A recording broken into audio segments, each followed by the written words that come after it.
ভারতের মানুষের সাথে বেইমানি করেছিল। আজও সেই সাভারকরের দলেরা বেঁচে আছে। আমরা মনে করি গুজরাটের কোন লোক সেদিন কিন্তু এই আন্দোলনে সামিল হয়নি। তার মধ্যে এই নরেন্দ্র মোদী, অমিত শাহের যারা বংশধর, তাদের পূর্বপুরুষের ইতিহাস জানলে দেখা যায় কেউ কিন্তু এই ভারতের আন্দোলনে সামিল হয়নি। আজকে তারা ভারতকে ভাঙার জন্য, আজকে হিন্দু মুসলিমকে লাগিয়ে দিয়ে সেদিন কিন্তু যারা আন্দোলন করেছিল তাদের মধ্যে যেমন মুসলিম সম্প্রদায় ছিল, আমার এসসি সম্প্রদায়ের ভাইয়েরা ছিল, আমার তপশিলি জাতীয় উপজাতির ভাইয়েরা ছিল, সমস্ত সম্প্রদায়ের মানুষরা সেদিন কিন্তু লড়াই করেছিল। একসাথে ভাই ভাই হাত মিলিয়ে ভাতৃত্ব বন্ধনে আবদ্ধ হয়ে তারা লড়াই করে সেদিন ভারত স্বাধীন করেছিল। সেদিন যারা বেইমানি করেছিল ভারতের মানুষের সাথে, দেশের সাথে, আজকেও তারা ভারতকে ভাঙার চক্রান্ত করছে। সেজন্য আমরা বলবো সমস্ত স্তরের মানুষকে জোরবদ্ধভাবে এই কালা আইনের বিরুদ্ধে রুখে দাঁড়াতে হবে, ভারতের সংবিধানকে বাঁচাতে হবে। তারা ভয়ঙ্কর দিন অপেক্ষা করছে। আজকে যে সম্প্রদায়ের মানুষ 1% মানুষকে ভারতবর্ষে এস্টাবলিশ করার জন্য, উচ্চ বর্ণের এক শ্রেণীর মানুষকে ভারতবর্ষের সমস্ত সম্পদের মালিক বানাবার জন্য যে লড়াই নরেন্দ্র মোদী, যে লড়াই অমিত শাহ ভারতবর্ষে চালু করেছে, হাজার হাজার লক্ষ লক্ষ মানুষের প্রাণ নিয়ে যারা খেলছে, যারা রক্তের হয়ে ভারতবর্ষে রক্তের গঙ্গা বহাবার জন্য পরিকল্পনা তৈরি করছে, তাকে ভেঙে দেওয়ার চক্রান্ত করছে। সমস্ত স্তরের মানুষকে জোরবদ্ধভাবে তাকে ভাঙতে হবে, তার বিরুদ্ধে জেহাদ করতে হবে। আজকে আমাদের যেমন ঘরে থাকার সময় নেই, আমাদের সাথে সাথে আমি সমস্ত আমার হিন্দু ভাইদেরকে বলবো, যারা এসটি সম্প্রদায়ের মানুষ, যারা এসটি সম্প্রদায়ের মানুষ, যারা উপজাতি সম্প্রদায়ের মানুষ, তারাও কিন্তু আজকে এই বিজেপির দ্বারা অত্যাচারিত, বিজেপির দ্বারা লড়িত।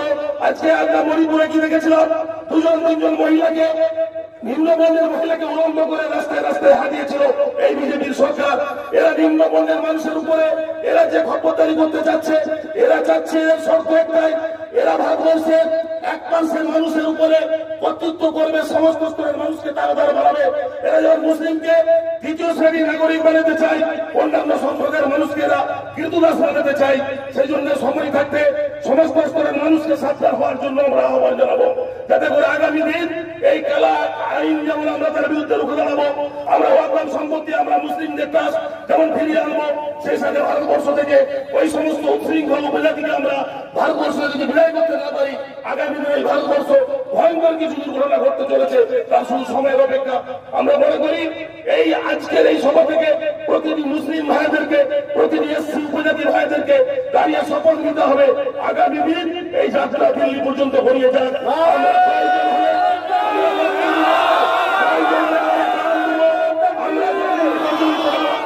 এই নরেন্দ্র মোদী, অমিত শাহকে দিল্লি থেকে ছুড়ে ফেলতে পারি, ততদিন পর্যন্ত এই ভারতবর্ষ কিন্তু বিপদের মুখে দাঁড়িয়ে আছে।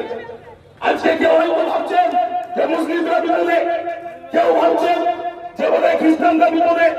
আমরা বলি গোটা ভারতবর্ষটাই বিপদে। এই নরেন্দ্র মোদী, অমিত শাহের জন্য আজকে ভারতবর্ষের 135 কোটি মানুষই কিন্তু বিপদে। আগামী দিন এই 135 কোটি মানুষকে যদি ভারতবর্ষকে বাঁচাতে হয়, নিজেদিকে বাঁচতে হয়, যে কোনো মূল্যে নিজের প্রাণকে বাজি রেখাও নরেন্দ্র মোদী, অমিত শাহকে ভারত থেকে তাড়াতে হবে, তার শপথ নেবার দিন এসেছে। আমরা মনে করি কোন জাতি, ধর্ম, বর্ণ, বিন্দু সমস্ত কিছু বিভেদ ভুলে সমস্ত মানুষকে একটা ছত্র ছাওয়া এসে এই অন্যায় অত্যাচারকারী যারা সংবিধানের উপর আঘাত হানছে, যারা দেশের মানবিকতার উপর আঘাত হানছে, যারা ভারতবর্ষের গণতন্ত্রের উপর আঘাত হানছে, যারা হিন্দু, মুসলিম, খ্রিস্টানের মধ্যে লেলিয়ে দিয়ে রক্তের হোলি খেলা চক্রান্ত করছে, তাদের বিরুদ্ধে সমস্ত স্তরের মানুষকে জোটবদ্ধভাবে জিহাদ ঘোষণা করতে হবে।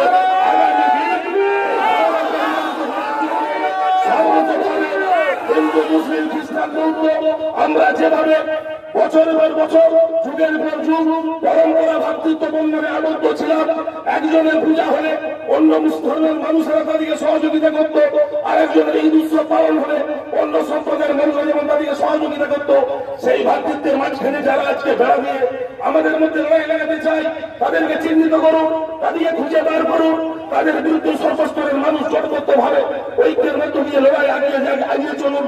আগামী দিন হাত থেকে চিনতে হলে আমাকে এই পদ্ধতি অবলম্বন করতে হবে। তো মোদী সরকারে একটা চক্রান্ত করে মুসলমানকে কণ্ঠাসা করতে চলেছে, কিন্তু মোদী সরকারের জানা নাই যে মুসলমান আর শুয়ে নাই, মুসলমান জেগে উঠেছে। মুসলমানের প্রাণে 1 ফোঁটা রক্ত থাকতে মসজিদ, মাদ্রাসা, কবরস্থান, ঈদগাহ, দরগা কোন জায়গায় তোমাকে হাত লাগাতে দিবে না ইনশাআল্লাহ।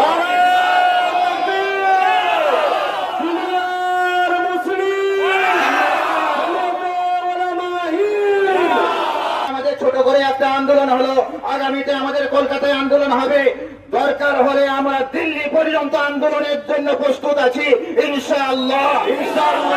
এই বলে আমার সংক্ষিপ্ত।